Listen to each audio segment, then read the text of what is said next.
embrionaria, ya no hay cambios significativos. Ay, muchas gracias. Ya no hay crecimientos significativos de la densidad celular con respecto al tiempo, es decir, aquí ya prácticamente ya no se están dividiendo tan activamente como lo hacían en un crecimiento exponencial, porque dijimos que ya hay presiones, en este caso de los factores ambientales, que en una placa Petri puede ser el espacio, los nutrientes, ¿no? Son dos de los factores sumamente importantes. Entonces, en la E, debe ser que es una etapa, pues donde precisamente este equilibrio desaparece, ya hay una senescencia, que es una muerte, y entonces el índice de mortalidad, pues obviamente es mucho mayor a un índice de natalidad. Y aquí puede ser que si nosotros no hacemos, fíjense, es una pregunta interesante, ya me acordé. Si nosotros no hicimos un reaislamiento en otra etapa, prácticamente aquí, si ustedes imagínense que hicimos y dicen, ay no, pues es que ya toda mi cajita Petri está con bacterias y pues ya no veo que crezcan más y voy a reaislar, ¿no? Y entonces ustedes hicieron, por ejemplo, su cultivo desde hace 15 días, ¿no? Y ya están viendo que el agar ya está deshidratándose, ya hay mucha humedad en la tapa de la caja Petri, y ustedes dicen, no, pues ya voy a tomar algunos organismos y a sembrarlos.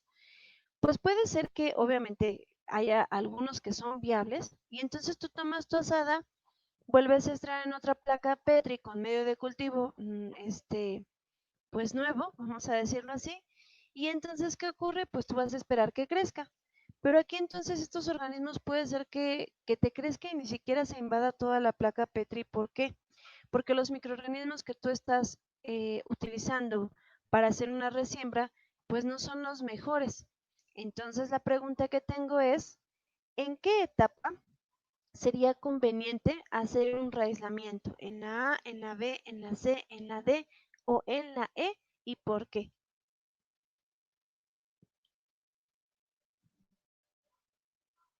En la D, En la D. ¿Por qué? pues porque es cuando ya llegó a su máximo y se mantiene ahí y ya después de eso va a morir, ya no tiene como más futuro. Ok, ¿eres Vero? Sí, Gracias, Vero. Vero dice que en la D. Porque hay un equilibrio. No, Manuel, te escuchas muy raro. ¿En cuál? Yo también digo que la D porque hay un equilibrio, bueno, dice que hay un equilibrio entre microorganismos vivos y muertos. Ok, también Emanuel dice que en la D. ¿Alguien más opina diferente? ¿Otra distinta?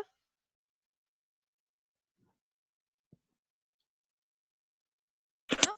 ¿Cuál fue la pregunta, perdón? Habla tres. La Es que me pregunta quedé es, ido. no te preocupes. La pregunta es que si yo quisiera hacer un o sea, aislar estas bacterias que tengo creciendo en un frasco, en un matraz Erlenmeyer, en una placa Petri o en un tubo, ¿en qué momento lo debo de realizar? ¿En la etapa A, en la B, en la C, en la D o en la E? ¿Y por qué? Entre la C y la D, maestra, porque es cuando las Sí, bacterias se encuentran en su pico. ¿En cuál? A ver, entre Osvaldo. la D. A ver, Entre Osvaldo, la... tú mejor. A ver, échale, Cristian. Es Entre que, la C y bueno, la D. creí que habías dicho entre la D y la E.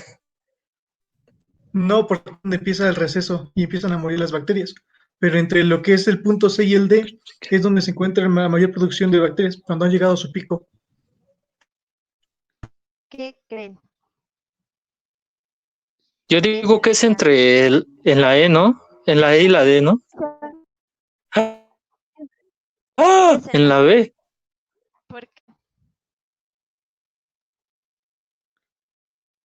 ¿Por qué es en la B? ¿Por qué creen? porque hay mayor crecimiento. Porque Así hay un periodo de es. crecimiento. Las generaciones todavía son jóvenes, ¿no, profesora? Sí, esa es la razón, muy bien. Los dos bueno, las personitas que están hablando tienen razón. Es porque las bacterias están muy activas dividiéndose. Y entonces, pues en ese momento la célula no está tan envejecida. Entonces es la etapa, digamos, que se recomienda para realizar en este caso lo que sería un aislamiento de estos microorganismos, ¿sí? ¿Por qué? Porque pues, ya empieza un proceso de finalmente, digamos, donde yo ya empiezo a tener mortandad y también yo tengo organismos que se siguen dividiendo. En cambio, en la etapa B, por eso es tan importante determinar el crecimiento exponencial, porque les decía, entre un intervalo de tiempo y otro, pues hay un rango amplio de organismos. Por eso yo les decía, si en el tiempo 4 tengo 50 microorganismos, en el tiempo 5, por ejemplo, tengo 120. Es decir, la diferencia entre 50 y 120 son 70 microorganismos. Entonces, cuando yo empiezo a ver que el número de microorganismos entre un tiempo y otro se empieza a ver reducido, ya empiezo a localizar una etapa preestacionaria o lo que sería estacionaria. Y si finalmente lo sigo haciendo y veo que pues ya no hay un aumento, entonces eso me indicaría que ya es una etapa finalmente de muerte. ¿Por qué? Porque ya no hay crecimiento. Lo que está ocurriendo aquí es que precisamente pues la mayoría de las bacterias ya están muertas. Entonces, tomar en la etapa de un microorganismo para inocular, pues realmente es riesgoso porque puede ser que se tarde más, que ni siquiera crezca, entonces te tendrías que arriesgar a varias cosas, ¿no? Entonces siempre en cuanto a las bacterias es mejor la opción B, ¿sí? ¿Sí? Sí, proba. Sí, maestra, sí queda. Sí, maestra. Entonces en la siguiente diapositiva solamente viene en negrito pues ciertas recomendaciones, ¿no? La fase de latencia aquí dice que son 4 horas, no hay crecimiento y es un periodo de adaptación. La logarítmica o exponencial, las bacterias comienzan a dividirse en forma constante y máxima, el número de bacterias aumenta en progresión geométrica y la resultante es una línea recta ascendente, ¿no? Entonces, y la estacionaria, la actividad metabólica decae, ya no están tan activas nuestras bacterias, el número total de bacterias vivas permanece constante, el número de muertes se equilibra con el de la multiplicación. En la de regresión, pues que es la fase de muerte, las bacterias dejan de multiplicarse y van seneciendo con el tiempo, ¿no? Entonces, aquí está otra diapositiva que habla del tiempo generacional. Este tiempo de generación ya dijimos que finalmente es aquel tiempo que yo voy a necesitar para que una célula se divida y entonces me genere una nueva población. Entonces te dice que el tiempo generacional es esta formulita, es cual sería entre el número de organismos, ¿no? Entonces, aquí menciona, si partimos de una célula al cabo de una generación, habrá duplicado su número y así sucesivamente en cada generación. Entonces se observa aquí en la tablita que tiene. Primera generación, tengo una célula, se dividen dos células. En este caso, la segunda generación, donde yo tengo 2 células, voy a tener 4.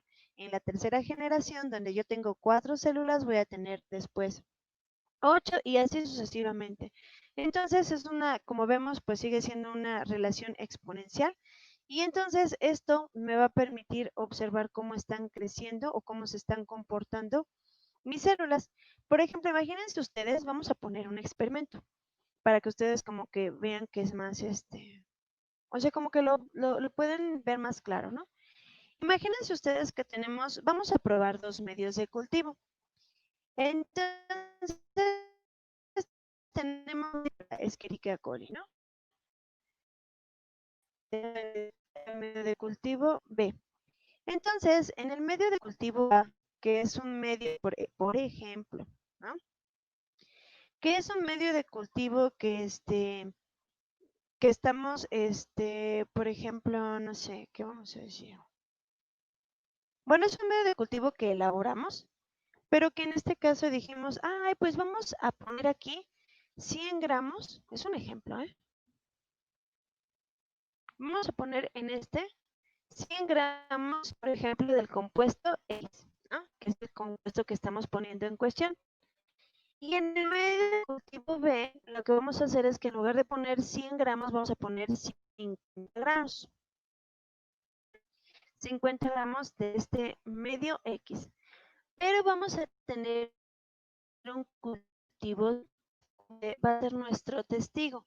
¿Qué significa ser nuestro testigo o nuestro blanco? Que va a ser un medio de cultivo donde yo sé que E. coli se desarrolla muy bien. Entonces voy a decir, pues este es ¿no? Es un ejemplo.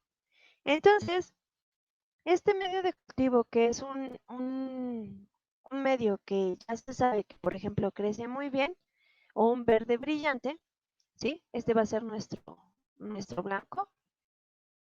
Vamos a usar para comparar los dos que tenemos en cuestión. Entonces, ¿cómo puedo observar que las bacterias realmente se están desarrollando? De forma visual, porque veo que hay crecimiento. Voy a empezar a ver, en este caso, bacterias están creciendo. Y entonces es una forma visual de observarlo. Esto estoy hablando en placa Petri. ¿Sí? Voy a decir, no, sí crece. Pero ¿cómo puedo decir que sí crece bien o mal? Pues porque se ve que hay muchas o pocas. Pues eso experimentalmente no es válido, ¿no? Entonces tendríamos que hacer precisamente tal vez un crecimiento, en este caso exponencial. ¿Por qué?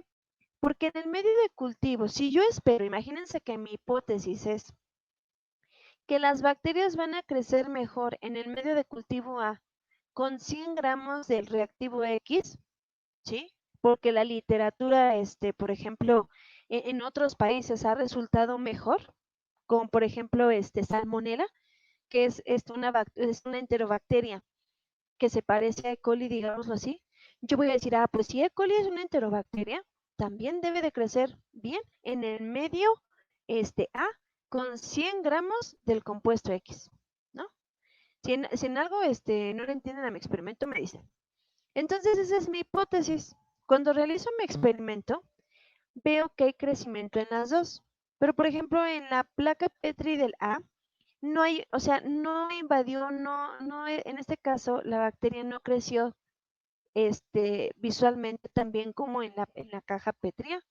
Y entonces lo que estoy observando es que toda la B está con aparentemente más bacterias. Y yo diría, no, pues este medio es el mejor. Es decir, pues podrá ser que el medio de cultivo para Salmonella con 100 gramos del elemento X funciona para ella, pero para Escherichia coli crece mejor en 50 gramos, ¿no?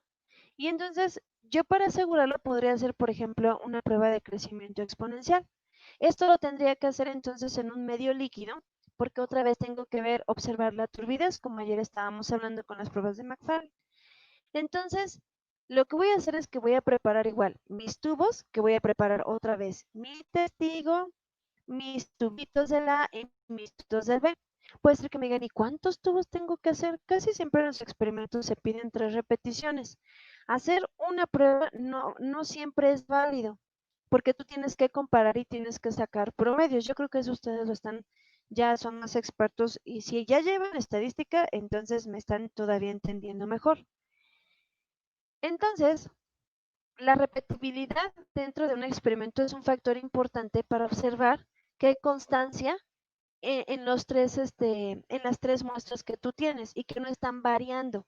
O imagínate que solamente hiciste un tubo y de momento ibas caminando en el laboratorio, te tropiezas, se te cae y ¡puc! Ya, se rompió, valió, ¿no?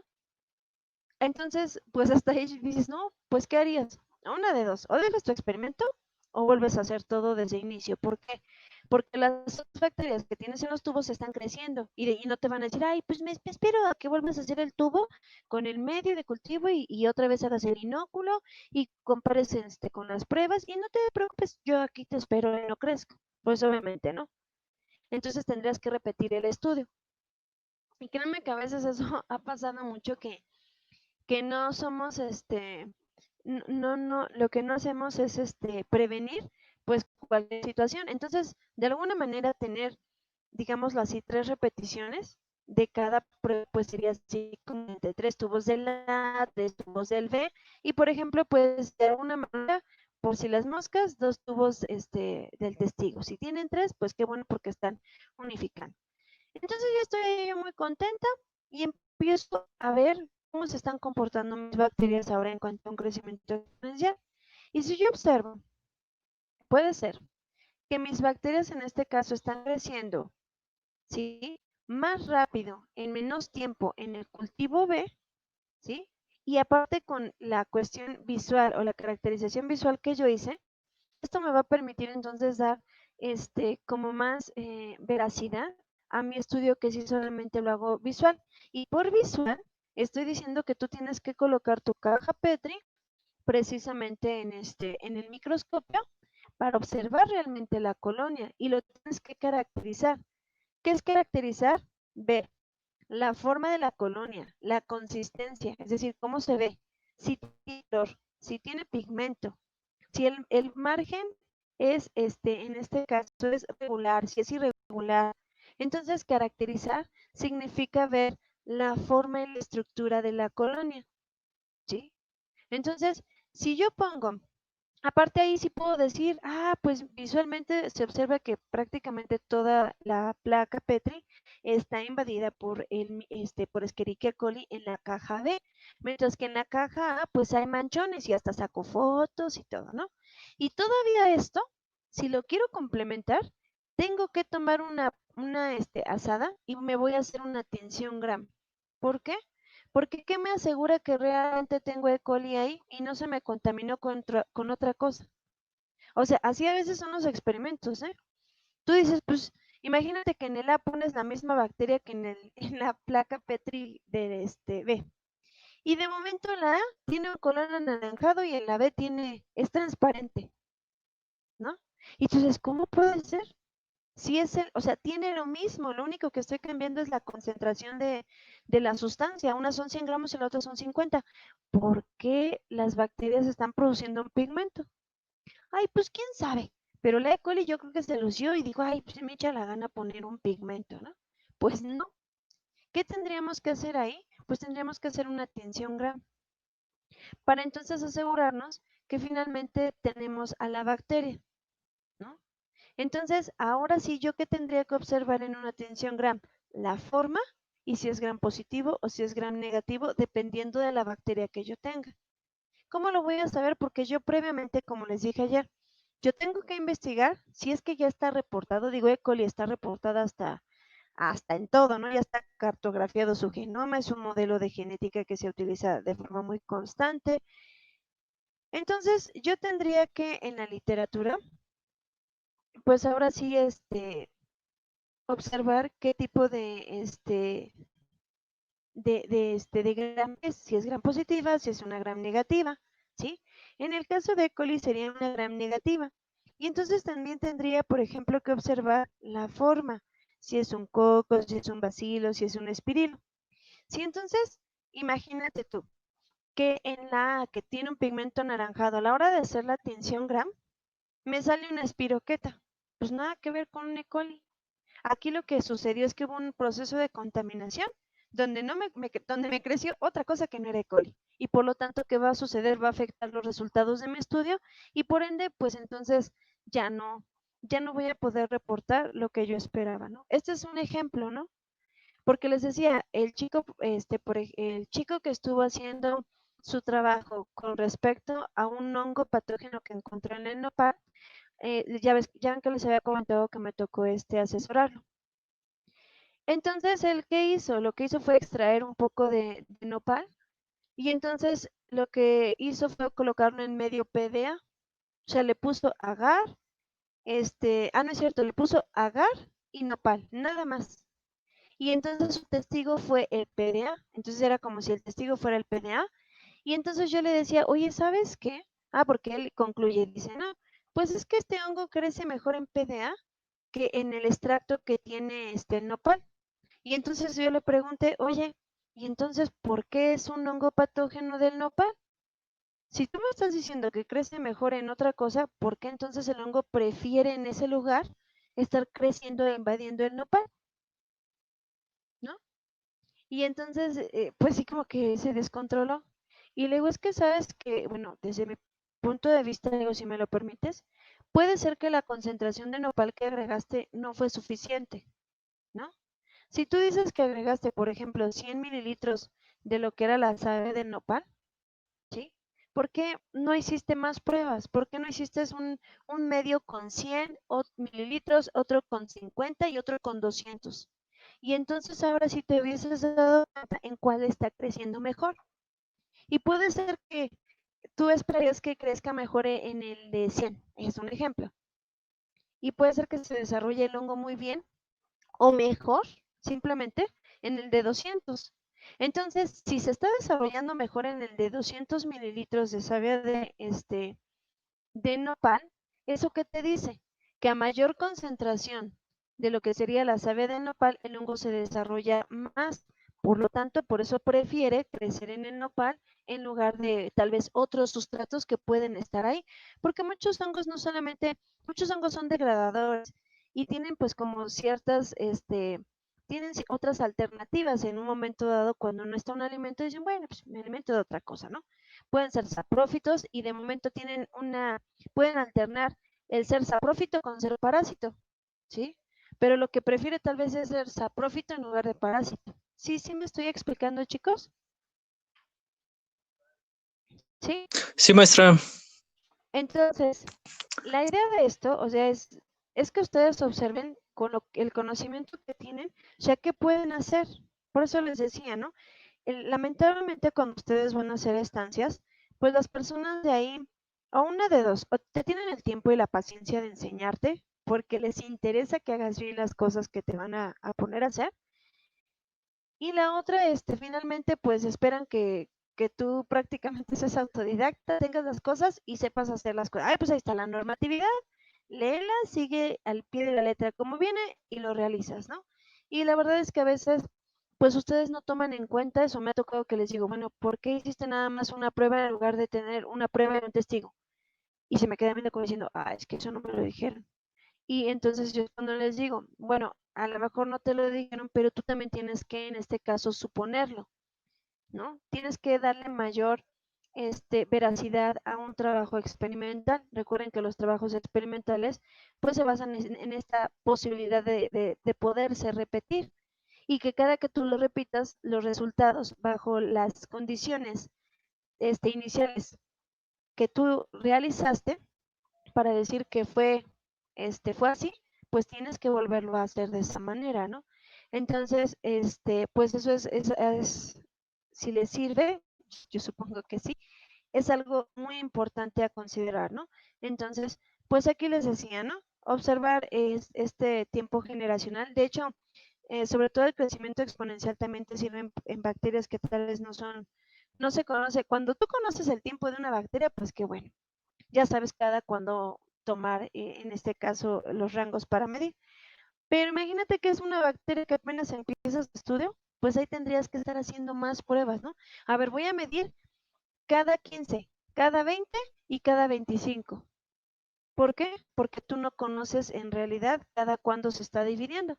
Entonces, cuando tú ya comparas y contrastas tus resultados, tú puedes decir, ah, es que se comporta de una manera más estable cada que yo mido cada 25 minutos. Cada que yo medía 10 eran súper variados, es decir, la gráfica no te va a salir bonita. ¿Cómo es bonita? Ah, como esto. ¿Sí? La gráfica no te va a salir así. Imagínate que tu gráfica esté saliendo así. ¿Qué significa? Cada pico creció. Cada que el pico está en sentido contrario, pues hay muerte. No creció, al contrario disminuiste, ¿no? Y entonces estar Como explicando, que, como que ese cultivo estaría medio loco, ¿no? Porque sube y baja, ¿no? claro, pero es lo que te digo, o sea, en la realidad a veces, cuando te salen los resultados así, ahí estás tú dilucidando qué pasó. A ver, ¿qué pasó? Y te vas desde cero. A ver, ¿cómo hicieron el medio de cultivo? ¿Cómo hicieron el inóculo? ¿Cómo prepararon en este caso sus diluciones? Y entonces empiezas a ver, empiezas a verificar tu proceso para encontrar, pues, cuál es la causa por lo que te está realizando todos estos, resultados, o sea, estos resultados. Y muchas veces es cuando tú prefieres volver a realizar el experimento y comparar. Y si el experimento ya en la segunda vez que lo hagas, ¿sí? Dices, no, pues algo hicimos mal, no hay más, ¿no? Entonces, pues todo esto les vuelvo a reiterar, ¿no? Hay que ser muy observadores la teoría y biología está de la mano con la práctica, no van separados.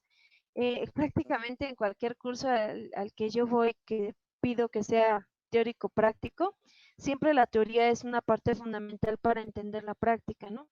Entonces, no es nada más llegar y decir, ay, sí, yo sé hacer todo y demás, ¿no? Yo les aseguro que ustedes al menos ahorita ya tienen una noción de cómo se utiliza un autoclave, qué es hacer un medio de cultivo, porque es importante la esterilización, el crecimiento exponencial a qué hace referencia. Entonces, todos estos parámetros, aunque ustedes no lo crean, los están, pues ya tomando en cuenta, ¿no? Entonces dijimos que dentro de estos factores ambientales algo que es bien importante pues es el factor temperatura. Y eso también les decía yo, no, pues podemos hacer tantos experimentos como variables tengan, ¿no? Si tú dices, es que mi variable es el pH, la temperatura, el medio, la concentración del medio, no, ya yo hasta digo, no, te vas a volver loco. Entre más variables, más en este caso complejo es el análisis, ¿no? Obviamente pues es que bueno, tomaste todo en cuenta. Casi siempre en los experimentos lo que tú haces es variar solamente, bueno, tener pocas variables, controlar las demás para que no te causen ruido y no estés tú ahí adivinando qué fue, si creció bien, si creció mal, no sé. Entonces lo que estamos observando en esta gráfica es la velocidad del crecimiento con respecto a la temperatura. Lo que tú estás determinando sería la temperatura el microorganismo se está desarrollando. Y entonces aquí podemos observar, no sé, si esta fuera en una escala de 0 grados a 10, ¿sí? Estaríamos observando que, por ejemplo, suponiendo que el 10 es aquí, tenemos, aquí sería el 9, que esta bacteria crece mejor a los 9 grados centígrados, ¿no? ¿Por qué? Porque tú tienes un crecimiento óptimo aquí, ¿sí? Entonces, pues es este tipo igual, ¿no? Empezaremos a ver, ¿qué pasa? Aquí yo no podría solamente estar diciendo, ay, la bacteria no creció en este medio de cultivo. No, pues no creció porque la tuviste a los, por ejemplo, ¿no? A 4 grados. Pero ¿quién quita y la tienes bajo las mismas condiciones, pero a 9 grados? Ah, no, sí creció. Entonces, ¿cuál era el factor que estaba interviniendo? La temperatura. La temperatura. Así es. Entonces, pues aquí está, ¿no? La gelidificación de la membrana, los procesos de transporte se llevan a cabo lentamente y no hay crecimiento en lo que sería uno. Por lo tanto, en temperaturas bajas va a ocurrir todo esto. En la temperatura 2, tenemos acá, las reacciones enzimáticas aumentan su velocidad. En el 3, lo que ocurre es que las reacciones enzimáticas se llevan a cabo a su máxima velocidad. Y en el 4, pues hay una desnaturalización de proteínas y membrana citoplasmática, lisis térmica.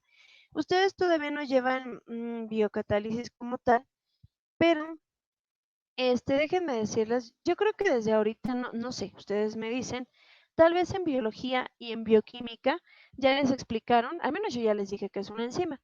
Una enzima es un catalizador orgánico, ¿sí? Y estas enzimas que son proteínas, o más bien la mayoría son proteínas, corrigiendo porque hay otras que provienen del RNA, estas enzimas se ven sumamente modificadas en su actividad por la temperatura y el pH.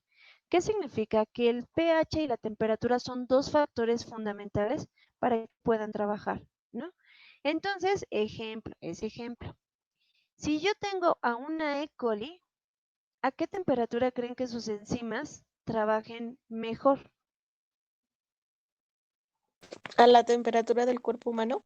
Exacto. ¿Por qué?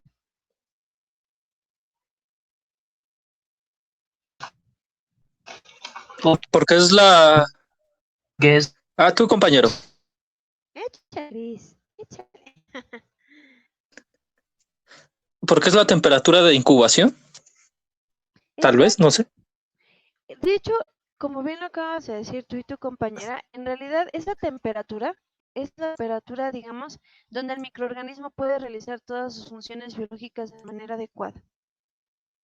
Entonces, por ende, las enzimas de ese microorganismo, ¿qué temperaturas necesitan? Pues 37 grados centígrados, 36, 37 grados centígrados, que sería la temperatura corporal, que finalmente van a estar sus enzimas trabajando súper bien.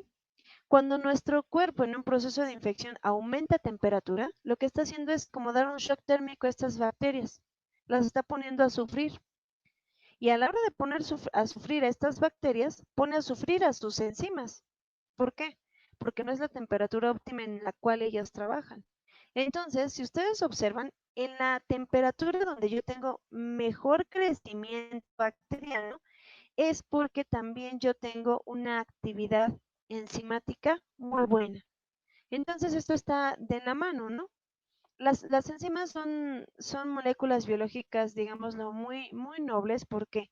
Porque se reproducen, bueno, no se reproducen, se producen en los seres vivos. Entonces, cuando ustedes lleven la parte de biocatálisis, puede ser que hagan una comparación entre un catalizador químico y un catalizador biológico. Y dentro de estas ventajas, pues la ventaja que tienen las enzimas es que las producen los seres vivos. Y por lo tanto, las bacterias, pues aquí volvemos otra vez a su importancia dentro de la ingeniería genética, ¿no? Tú tienes que un gen lo puedes ingresar en una bacteria, y si es un gen de interés humano, como por ejemplo la insulina, pues tú puedes estar produciendo insulina humana dentro de una bacteria, ¿no?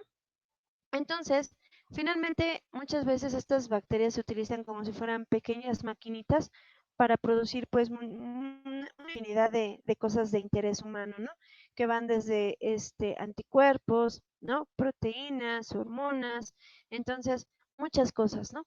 Pues aquí está para que ustedes observen cuál sería la importancia de entender todo esto y que sus materias de bioquímica, biología, biocatálisis, no son temas aislados. Ustedes todo váyanlo sumando como siempre les digo, ¿no?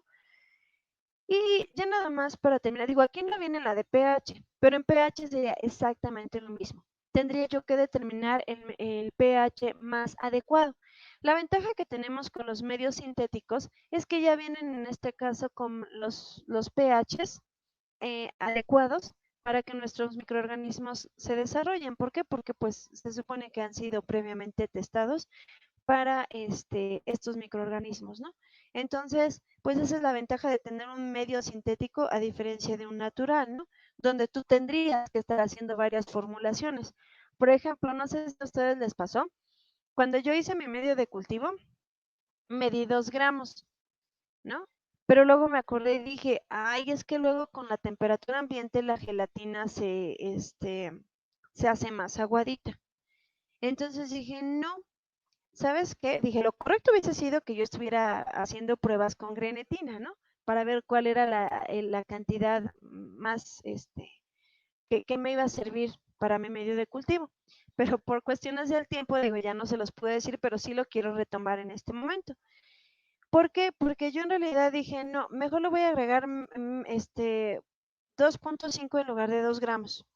Porque si lo dejo en este caso con una solidificación baja, cuando aumente la temperatura, como en mi casa luego hace mucho calor, se me va a desbaratar la gelatina. Y me acordé de ese punto porque, digo, o sea, yo pensé en las condiciones que están pues ahora sí en mi casita. Pero, por ejemplo, si lo hubiera hecho tal vez en la escuela, como es más fría, tal vez no hubiera pasado lo mismo. Entonces, de aquí que también siempre registrar las condiciones en que hacemos un experimento es sumamente importante, ¿no? Ustedes no esperen que un organismo se comporte igual en Toluca que en Tenancingo, que por ejemplo en el DF. ¿Por qué? Porque pues nos vemos afectados, por ejemplo, por la temperatura ambiental, la humedad, ¿no? Entonces estos factores pues pueden intervenir, ¿no? Entonces siempre en los artículos ustedes van a observar que mencionan las condiciones. El experimento se realizó, por ejemplo, ¿no? En Toluca, en la Universidad Politécnica del Valle de Toluca, que se encuentra localizada. Y cuando tú mencionas la localización, no es para que te ubiquen solamente en el mapa, sino porque estás diciendo en este caso la latitud, la altitud, la temperatura, o sea, factores que también son importantes y se tienen que considerar, ¿no? No es nada más para echar verbo en los artículos, ¿no? Sino es también para especificar las condiciones bajo la cual fueron diseñados esos experimentos, ¿no? Y que si alguien quisiera repetir el experimento, pero está en un lugar caluroso y no le sale parecido, Entonces puede decir, no, no es cierto, está mintiendo en su experimento, no sale. Ah, no, no, no, espérate. Es que tú lo hiciste bajo otras condiciones ambientales que son muy diferentes a donde se desarrolló el experimento. Entonces es importante que ustedes tomen en cuenta todas estas variables y que sobre todo, pues cada variable ustedes la sepan analizar, ¿no? Entonces, ahí les doy el tip para que en sus clases de estadística, la verdad, le pongan mucha, pues mucha atención. La estadística dentro de los experimentos o dentro de investigación es muy importante para dar la veracidad, ¿no? Tú no puedes decir, ay, me late que parece que sí creció. No, no, no, no. O sea, ¿con qué nivel de confianza vas a, en este caso, decir que creció y cuál fue entonces, en este caso, el porcentaje de error que tienes en esta prueba, ¿no? Y entonces, pues es todo un rollo la estadística, pero créanme que es uno de los elementos, al menos en las cuestiones experimentales, que te ayuda mucho a fortalecer esta parte, ¿no? Entonces, para que ustedes cuando lleven, no, ya la están llevando estadística o todavía no.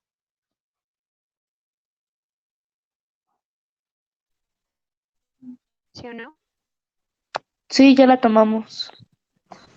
Fue, ya la vimos Ah, el ¿ya la año tomaron? pasado. Sí, La, con Chávez. la llevan en segundo, entonces,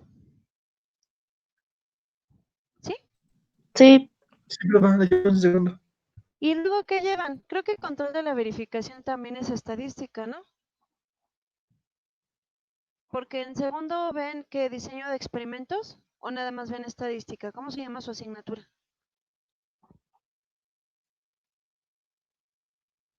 No les voy a preguntar.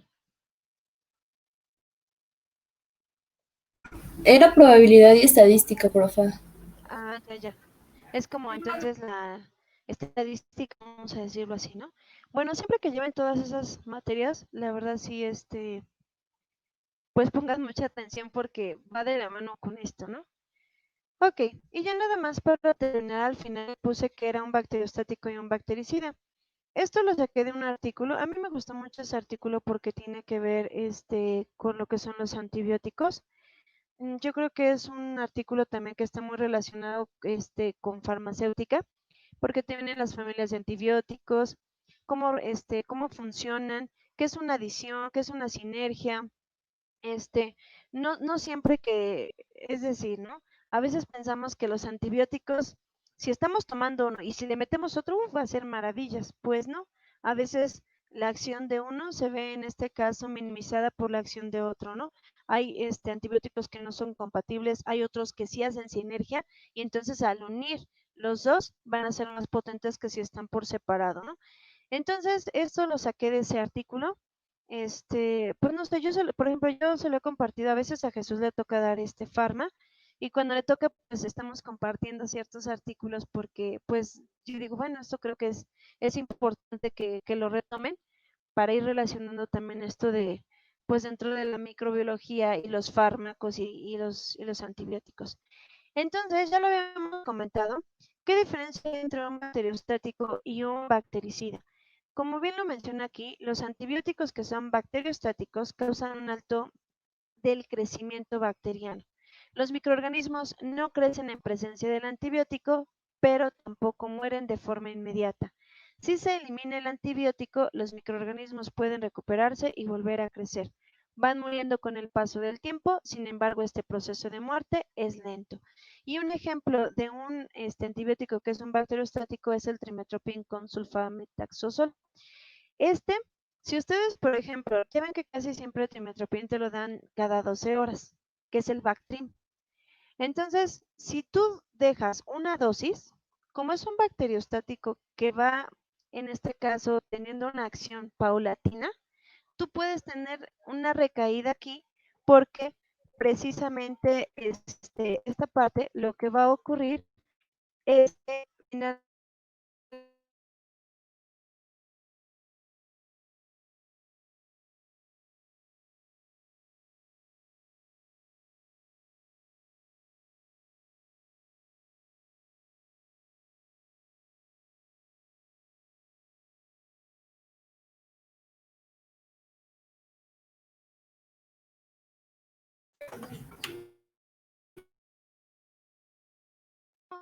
Bueno, ah, ¿sí me escuchan? No. Bueno, ahora sí. ¿Ya? Quedé hablando como loca. Entonces, a ver, espérame. Es que por sacarme espero, no he sacado ninguna imagen. Permítame, porque voy ninguna.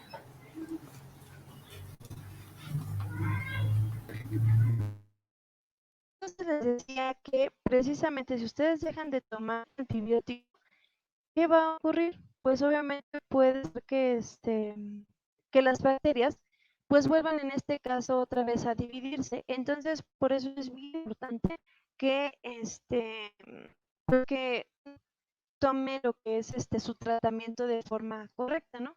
De ahí que entonces surgió que pues el ser humano también estaba participando en crear resistencia en contra de estos antibióticos, ¿no? Porque a la hora de no tener o no hacer una buena toma de este antibiótico, pues lo que estábamos haciendo era fortalecer a lo que eran pues las bacterias, ¿no? Entonces, déjenme tomar otra herida, porque si no, no llevo ninguna y no me dijeron. Ay, ya, sóplenme. Cuando vean que no he tomado, no les he dicho de una foto, sóplenme. No sufrí de que dije, tome fotos y ahora que voy a evidenciar. Entonces, y en cambio, pues ahora vamos a lo que es un bactericida. Y entonces, como bien menciona aquí, un bactericida es un antibiótico que en la presencia de produce la muerte del microorganismo afectándolo rápidamente. ¿Qué significa? Que desde que tú empiezas a tomar las primeras dosis de un bactericida, entonces este antibiótico va a empezar a matar a lo que son las bacterias, ¿no? Y a veces, si ustedes lo observan de esta manera, pudiesen pensar, entonces, ¿qué es mejor, un bacteriostático o un bactericida? Y aquí no es que uno sea mejor que otro, en realidad es que tenemos antibióticos cuya cinética farmacológica es ser un bacteriostático y hay otros fármacos cuya cinética es ser bactericidas, ¿no? Entonces, no es que los que van matando lentamente sean malos, claro que son buenos, pero finalmente seguir el tratamiento. No sé si ustedes recuerdan que en la conferencia del doctor Salvador, este, mencionó algo con respecto al número de días que tú haces la toma de un antibiótico. ¿Sí recuerdan esa parte o no la recuerdan? ¿Sí o no? ¿No? No, por favor, bueno, yo al menos no. Ay, yo pensé que ya me había dado otra vez sola, hasta estoy picando. Bueno, en la conferencia, no recuerdo por qué, pero yo le hice una pregunta. El chiste es que él mencionaba, cuando le hice la pregunta, él me dice que hay ciertos artículos o ciertas investigaciones que se están haciendo ahorita, donde lo que están poniendo en cuestión es el número de días que tú tienes que estarte sometiendo ante un antibiótico. Porque, ya me acordé, porque ya ven que estaba hablando de las bacterias que son benéficas para nuestros estómagos, ¿no? Que sería la microbiota intestinal. Entonces, no me acuerdo por qué, no, la verdad no me acuerdo, pero precisamente empezó a explicar que en estos artículos decían o se estaban dando cuenta que tener una exposición a un antibiótico o un fármaco por más días, en lugar de ser bueno, era malo, ¿no? Que aunque suene chistoso, tú dirás, no, pues, ¿cómo? Primero me está diciendo que termine mi tratamiento y ahorita me está diciendo que, ¿cómo se llama? Que pues que lo haga en menos días. Y lo que no quiero es que se confundan. Simplemente que una realidad es terminarte el tratamiento como debe de ser. Por otra parte, están haciendo investigaciones con respecto a cuántos días es el tiempo correcto para estar en exposición con este medicamento. Entonces mencionaba Salvador que en esos artículos que había leído mencionaban que muchas veces al tener un mayor número de días con la dosis afectaba a tus bacterias que son benéficas y entonces esto en lugar de ayudarte te iba a traer precisamente algún problema, ¿no?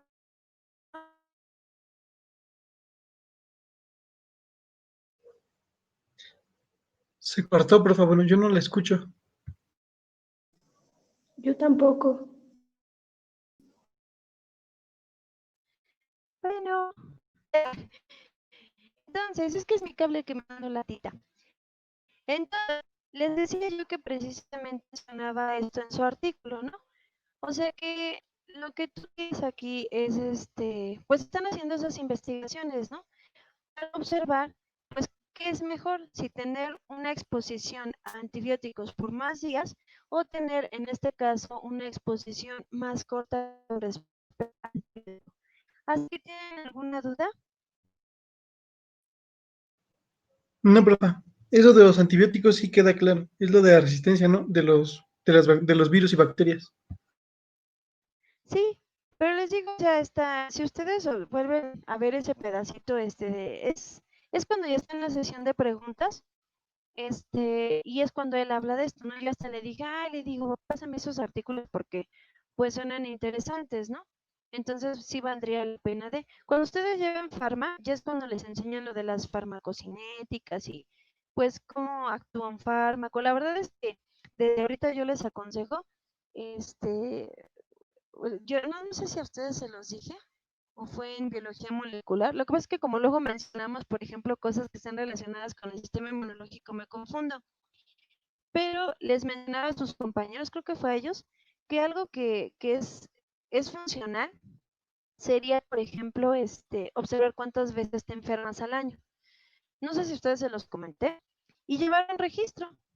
¿Cuándo te enfermaste y de qué te enfermaste y qué te recetaron? Porque eso también te va a permitir ver pues tu estado de salud y finalmente de qué te estás enfermando más, ¿no?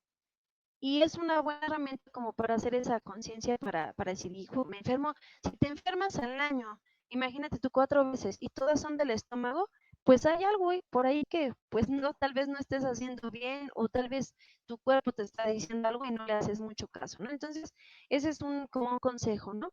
Y la otra situación de hacer esto, por ejemplo, cuando ustedes tengan niños es para ver su crecimiento, ¿no? Entonces, también esta parte es buena, ¿no? El chiste es que, pues como ustedes pueden observar, la salud no es algo que sea no es algo que sea una constante en nuestra vida, ¿no? La salud es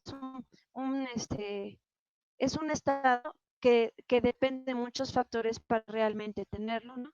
Entonces, pues yo espero que esta información de bacteriostáticos les sea útil. Y cuando ustedes les receten un antibiótico y se enferman, por ejemplo, de la garganta y a la otra que vayan con el doctor, si ven que les dan el mismo antibiótico, pues díganle que si por favor se lo cambian, ¿no? ¿Por qué? Porque puede ser que entonces el antibiótico ya no actúe de la misma manera porque hasta has estado expuesto, ¿no? De ahí que también pues todo lo que es cuestiones, les digo, o sea, no vean la farmacéutica como una asignatura, vean la farmacéutica como pues ahora sí una herramienta de su vida para en este caso tener pues ahora sí hasta un mejor entendimiento cuando te receten un antibiótico, qué voy a hacer, cómo debo en este caso, de tomarlo. Y ya me acordé por qué les estaba mencionando esto. A mí cuando me recetan un antibiótico, lo que hago es que me voy a la farmacopea y entonces empiezo a ver, ¿no? Y siempre empieza. No sé, metropin con sulfas. Es un bacteriostático que ataca a nivel, por ejemplo, ¿no? De la pared celular, llegando a los receptores tal, de tal, de tal, de tal. Y entonces, pues yo digo, ya sé, ¿no? ¿Por qué? Porque dentro de esta parte, nosotros tenemos que, déjenme ver ahí mi artículo, ¿no? Permítanme. Diferentes tipos de antibióticos. Les comparto, permítanme un momento. ¿Dónde está aquí? Lo que ustedes están de dónde bacteriostáticos y bactericidas se llaman principios generales de la terapéutica antimicrobiana. Entonces dice que es un antibiótico. Finalmente, ¿qué familias o pues sí de antibióticos? Miren, por ejemplo, aquí están bactericidas, bacteriostáticos, tetraciclinas, eritromicinas, sí, pues ustedes, yo sí lo veo bien, pero ustedes no, ¿verdad? Tenemos eritromicinas, ¿no? Y entonces, de lo de los bactericidas, penicilinas, cefalosporinas, aminoglucósidos, ¿no? Entre otros. Dentro de esto explica la clasificación y mecanismo de acción, que diferencia entre un bacteriostático, un bactericida, ¿no? Por ejemplo, también te menciona que antibióticos que inhiben la síntesis de pared. La imagen que ustedes tienen aquí, pues se supone que es una bacteria. Entonces, lo que te está diciendo son los diferentes mecanismos de acción que tienen precisamente los antibióticos sobre las bacterias. Yo creo que ustedes recordarán que cuando hablamos de los hongos, yo tenía una imagen parecida a esta, que era una levadura, y que entonces venían los antifúngicos y te decían a qué nivel actuaban. Si actúan a nivel de la pared, de la membrana, del ribosoma, en este caso, por ejemplo, en la membrana, le pueden pegar al ergosterol y entonces se crean como si fueran agujeros en la membrana. Pues en las bacterias es exactamente lo mismo. Lo que ustedes están observando es a qué nivel puede, por ejemplo, actuar un antibiótico, ¿no? Aquí, como observan donde está el DNA, dice síntesis y replicación del DNA, es decir, la novoboicina, lo que hace es que va a actuar en la síntesis y duplicación del DNA. Si yo evito que este DNA se duplique, por lo tanto no va a poder formar otra bacteria hija. ¿Por qué? Porque acuérdense ustedes que para que una bacteria se reproduzca tiene que duplicar su material genético como vimos ayer, y si no lo duplica, pues entonces no hay más descendencia. Entonces, por ejemplo, también tenemos otros antibióticos que le pegan a las polimerasas de RNA dependiente de DNA, como la rifampicina. Entonces, tenemos otros que van a actuar en la síntesis de la pared celular. ¿A qué le pueden pegar? Precisamente a lo que sería la mureína. Y entonces está la vancomicina, ¿no? Las penicilinas, cefalosporinas, entre otros. Entonces estas, por ejemplo, inhiben la pared celular. Y si la inhiben, pues las bacterias son susceptibles y se mueren, ¿no? Tenemos otras bacterias, perdón, otros antibióticos que pueden que afecten lo que son los ribosomas, como la síntesis proteica. Y, por ejemplo, esta de síntesis proteica son inhibidores de la subunidad 50S. Recuerden ustedes que un ribosoma está compuesto por dos subunidades, una pequeña y una grande. Entonces, por ejemplo, el cloranfenicol a la subunidad grande, ¿ya vieron? En cambio, las tetraciclinas le pegan a la subunidad pequeña. Entonces, les decía yo que pues háganlo ustedes como una práctica. ¿Por qué?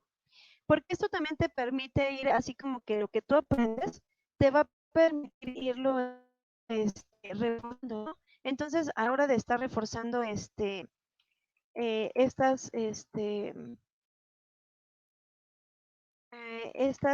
conocimientos, pues tú vas a ver o sea, lo que vas a hacer es darle un significado más para que se te haga como más digerible el conocimiento, ¿no? Entonces, miren, aquí encontré uno de trimetropina, es que estaba escribiendo cuando estaba hablando y la verdad es que luego me ataré, escribo y hablo. Déjenme tomar otra evidencia, por favor, y les enseño la imagen, ¿va? Permítanme, déjenme nada más pegar bien. Ay, cómo me va a olvidar, pero pues ya ni modo. La imagen, si tienen alguna duda hasta aquí, me comentan por favor. Digo, esto es parte extra, ¿no? O sea, no viene marcado como tal en el programa, pero pues yo creo que no les hace daño realmente saberlo, ¿no? Miren, por ejemplo, aquí está trimetropina con sulfametoxazol. Entonces aquí te viene la fórmula, te dice las indicaciones terapéuticas, ¿no? Por ejemplo, son para infecciones ocasionadas por gérmenes sensibles. Aquí está, bueno, algunas consideraciones. Y la farmacocinética y farmacodinámica. Dice que es un medicamento a base de una solución sinérgica, es decir, yo tengo dos compuestos, que es la trimetropin y el sulfametoxazol. Entonces, cuando se administra por vía oral, las concentraciones plasmáticas de ambas están generalmente en una proporción 1 a 20. ¿Dónde está? Ah, miren, por ejemplo, el sulfametoxazol se absorbe más lento que el trimetropin y se distribuye ampliamente en tejidos y líquidos que incluyen la pleura, peritoneal, sinovial, etcétera, etcétera, etcétera. ¿Dónde está? ¿Cómo actúa? ¿Dónde está? ¿Dónde está? No aparece aquí lo que quiero, espérame.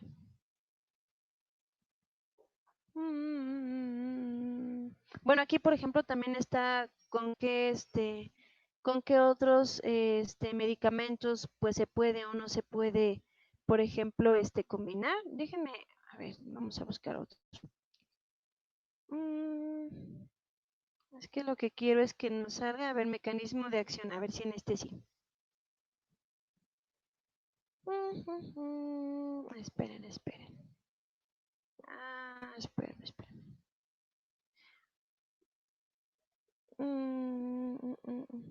Miren, aquí está. Le voy a subrayar. Mecanismo de acción. El trimethoprim sulfametaxazol es generalmente bactericida, que actúa al inhibir enzimas secuenciales que intervienen en la síntesis del ácido fólico bacteriano. El sulfametaxazol es estructuralmente parecido al ácido P-aminobutírico que inhibe de forma competitiva la formación del ácido fólico a partir de PABA. Por su parte, el trimethoprim se une a la enzima dihidrofolato reductasa, lo que impide la formación del ácido tetrahidrofólico, y a partir del dihidrofolato, el ácido bla, bla, bla. Entonces, aquí te empieza a decir qué hace. Al actuar mediante estos dos mecanismos diferentes, la combinación de estos dos compuestos es sinérgica frente a gran número de bacterias. La combinación de estos dos compuestos es usualmente activa frente a microorganismos siguientes como Staphylococcus epidermis, Aureus, Streptococcus pneumoniae, Viridans, numerosas enterobacterias, Salmonella, Shigella. Lo que pasa es que recuerden que el Bactrim pues es de amplio espectro, ¿no? Entonces, pues ahí está, ¿no? Eso era lo que quería. De hecho, hay otras que están súper mejor. Ahorita digo, qué lástima que no me sale una descripción como la que luego estoy ahí. Púchele, púchele.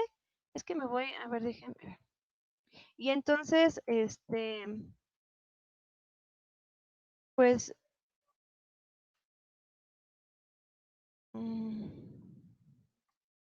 a ver si sale.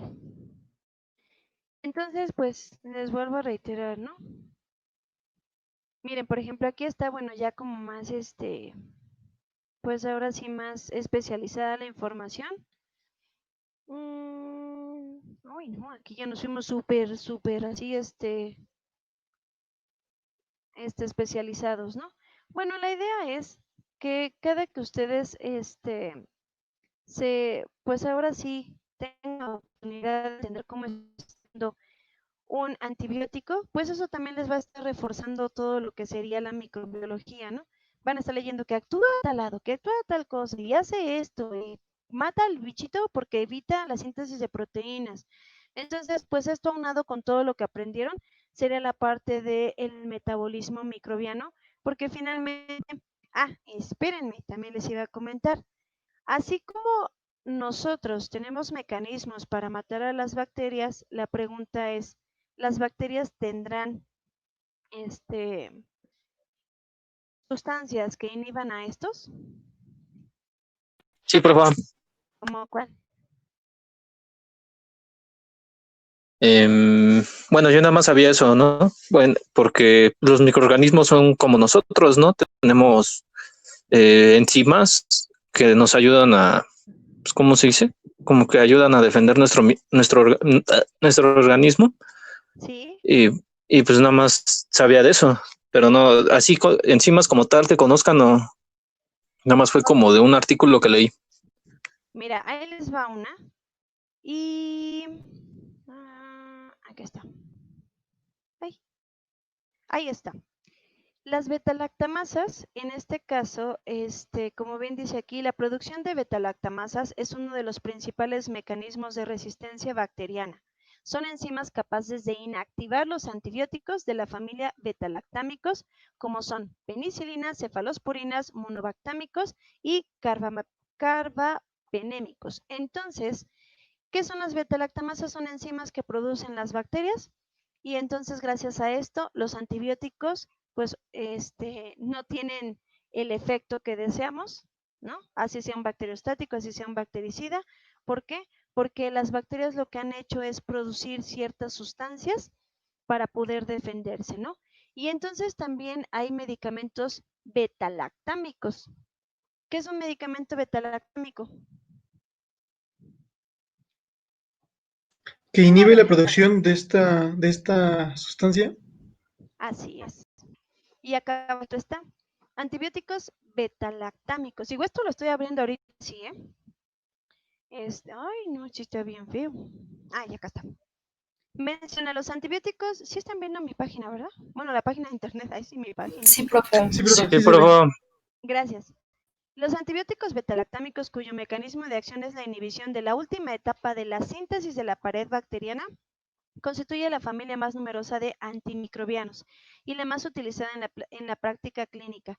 Se trata de antibióticos de acción bactericida lenta, con actividad dependiente del tiempo que en general tiene buena distribución y escasa toxicidad. Algunas modificaciones de la molécula original han dado lugar a compuestos con mayor espectro antimicrobiano, pero la progresiva aparición de resistencias limita su uso empírico y su eficacia en determinadas situaciones, ¿no? Entonces, por ejemplo, alguna vez estaba leyendo de la amoxicilina, ya ven que está la amoxicilina sola, pero en otras versiones tienen amoxicilina con ácido clavulónico.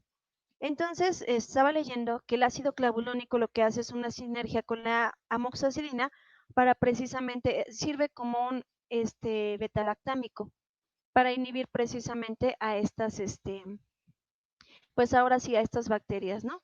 Y entonces, si se dan cuenta, aquí ya no seguí leyendo, pero está interesante, las cefalosporinas tienen un gran abanico de indicaciones, los carbapenémicos, se usan en infecciones nosocomiales, recuerden que las nosocomiales son las que se dan en los hospitales, y en infecciones causadas por bacterias multiresistentes, y los inhibidores de betalactamasas permiten recuperar el espectro de actividad de penicilinas a las que se acompañan, ¿no?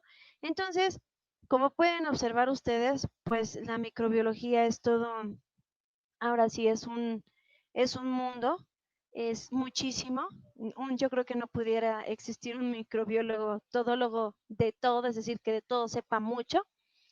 Y entonces de ahí que finalmente pues existan dentro de la microbiología diferentes ramas, ¿no? Que puede ser virología, bacteriología, ¿no? Y entonces en el caso de los virus ocurre lo mismo.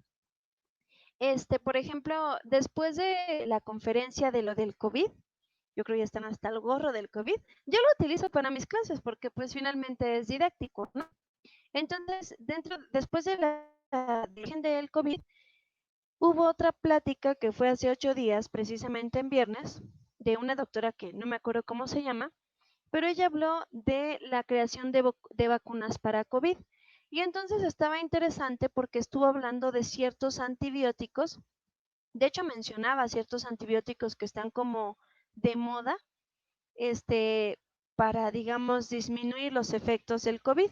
Mencionó, por ejemplo, el ibuprofeno, es que mencionó otros que se utilizan para VIH, y entonces le hacían preguntas de que si realmente eran efectivos en contra de este virus o no.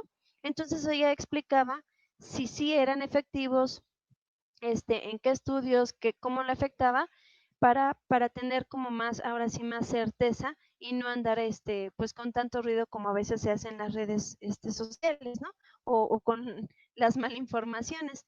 Entonces, digo, yo vi, esta no la vi muy bien, no la vi a detalle, pero sí la escuché, entonces se me hizo interesante, pues ya si ustedes también les es de interés, pues pueden buscarla. Les digo, fue después de la del COVID, ¿no? No recuerdo cómo se llama esa, porque luego cuando me gustan lo que hago es que pongo una estrellita, ¿no? Para recordar que tengo que ver esa presentación, ¿no? Pero creo que ahora sí no la puse en mis favoritos. Entonces, no la puse. Pero está también en lo del CONAL. Entonces, pues ustedes ya la ven, ya van a poder estar así como relacionando, pues ahora sí, tanto el origen como lo que sería, pues ahora sí, el hecho de la creación de vacunas, porque hay toda una atmósfera de tantos comentarios con respecto a las vacunas por el COVID, ¿no? Que pareciese que la vacuna va a ser realmente la cura para todo, ¿no? Y pues también dentro de esto, yo creo que tener un buen estado de salud, así te vacunes, si no tienes un buen estado de salud, para lo mismo te va a servir la vacuna, ¿no? Entonces, ¿alguna duda, chicos? No, por favor. maestra, el video ese, ¿es igual del colegio, profesora? ¿Del Colegio Nacional? Sí, lo estoy buscando mientras que estoy hablando para Ah, ya lo encontré, ya lo encontré. Es que les digo que como que hablar y escribir, mis neuronas no, no las muy bien, ¿eh? Ay, les voy a pedir de favor, espérenme. Ah, dice Fer que está lloviendo mucho por su casa. Entonces, les voy a pedir de favor que en este momento registren su asistencia a partir de donde dice asistencia en el chat. Y yo voy mostrándoles. Espérenme. Ay, no.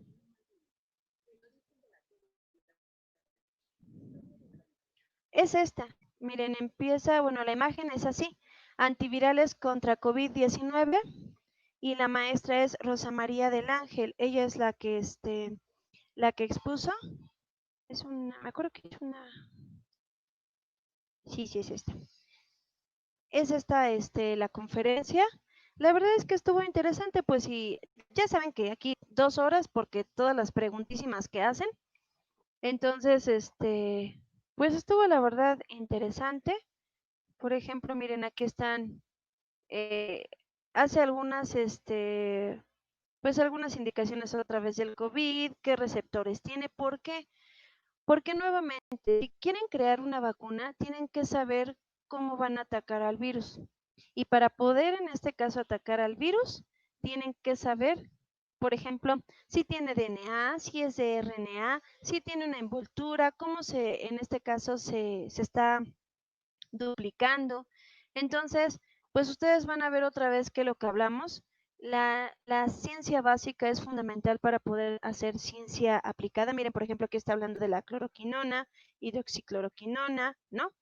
Entonces, está hablando de esta entrada. Se supone que estos medicamentos lo que hacen es quitar esta envoltura y pues si quitan esa envoltura puede ser una manera de,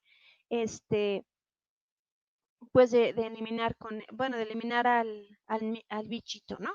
Al virus. Entonces aquí está fármacos que inhiben la respuesta inmune causada por el SARS-CoV-2, ¿no? Entonces, pues ya si les interesa, les vuelvo a reiterar, ¿no?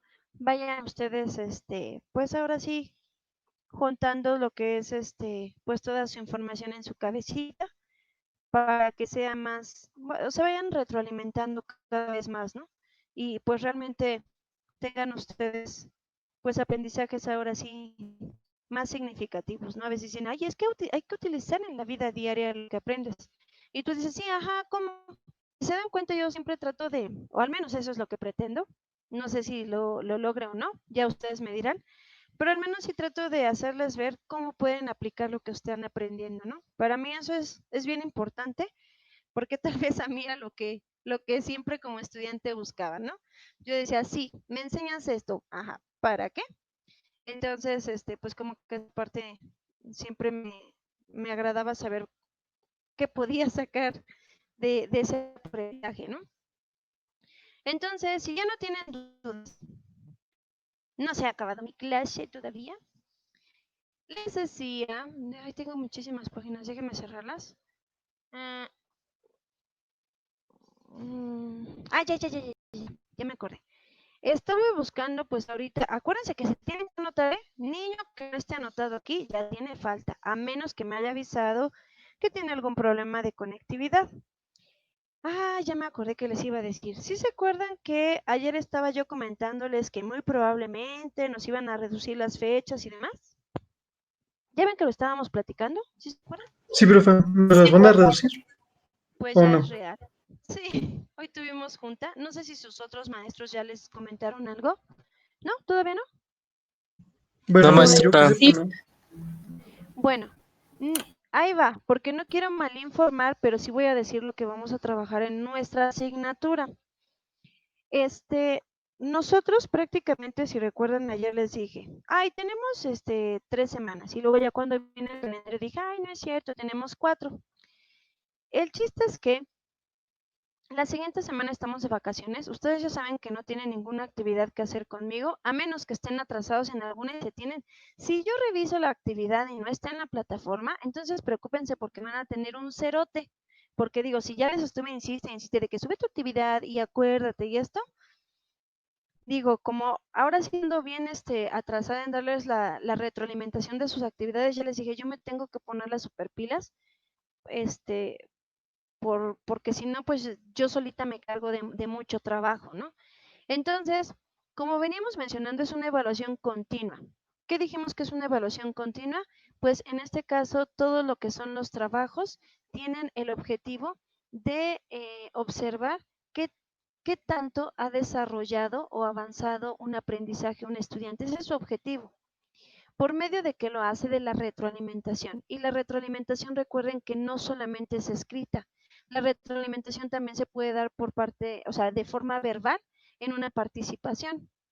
Entonces, por ello es importante que finalmente, pues en una evaluación continua ustedes conozcan si están haciendo las cosas bien, ¿sí? Me preguntaba uno de sus compañeros, ¿sabe qué, profesor? Es que estoy preocupado porque como no nos han hecho examen, pues no sé qué tanto he aprendido.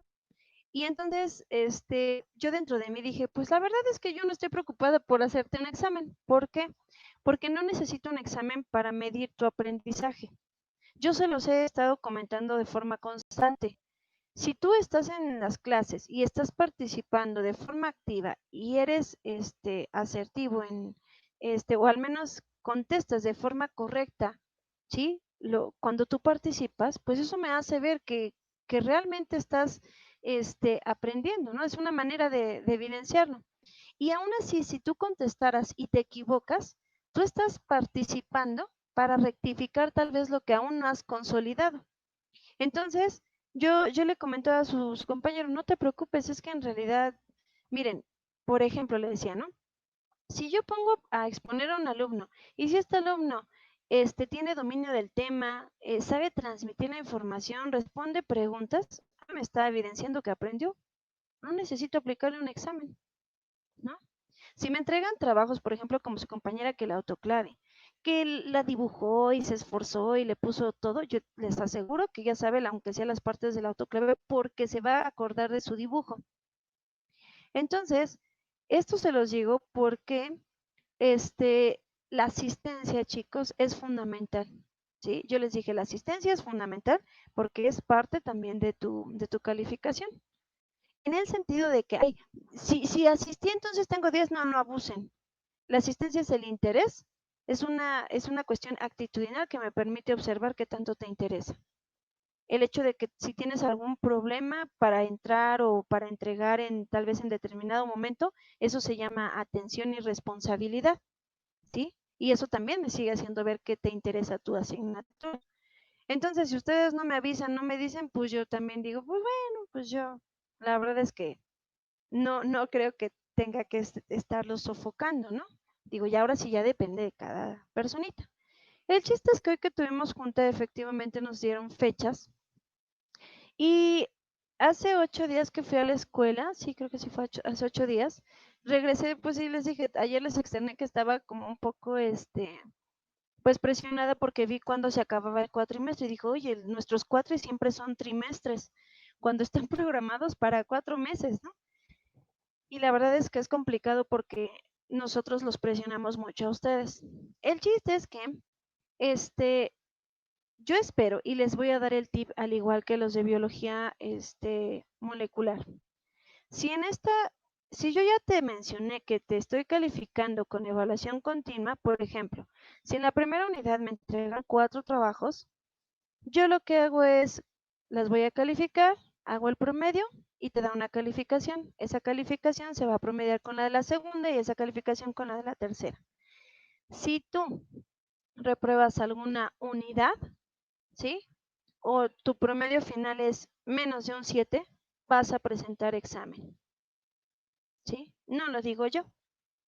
Así lo comentaron las autoridades.